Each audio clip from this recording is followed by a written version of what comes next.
અને બીજું કે આપણે પ્રાર્થના કરીએ કેવી રીતે કરીએ, તો આપણે વચન દ્વારા પ્રાર્થના કરીશું તો એનો રિઝલ્ટ આપણને વધારે મળશે.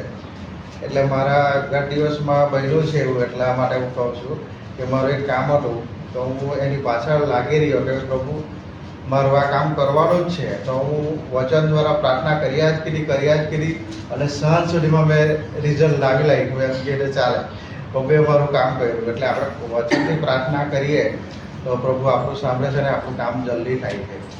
પણ પ્રભુમાં આપણે પૂરા વિશ્વાસથી ને વચન દ્વારા પ્રાર્થના કરીશું ત્યારે આપણું કામ એકદમ શક્ય બને છે.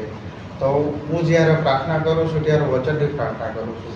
તો કેવી રીતના, તો એક તમને એક્ઝામ્પલ આપું કે સમજો કે લુક 11:9 વચન, હું તમને કહું છું કે માંગો તો તમને આપવામાં આવશે, શોધો તો તમને જળશે, ઠોકર તમારા દારે ઉગાડવામાં આવશે. એટલે હું જ્યારે પ્રાર્થના કરું છું તો પ્રભુનું વચન એમ કહે છે કે તમે માંગો તો તમને આપવામાં આવશે, શોધો તો તમને જળશે. તો હું આ રીતના પ્રાર્થના કરું કે પ્રભુનું વચન વાંચીને પછી પ્રાર્થના કરું છું. એટલે પ્રભુ આપણને આપવા માટે રેડી છે.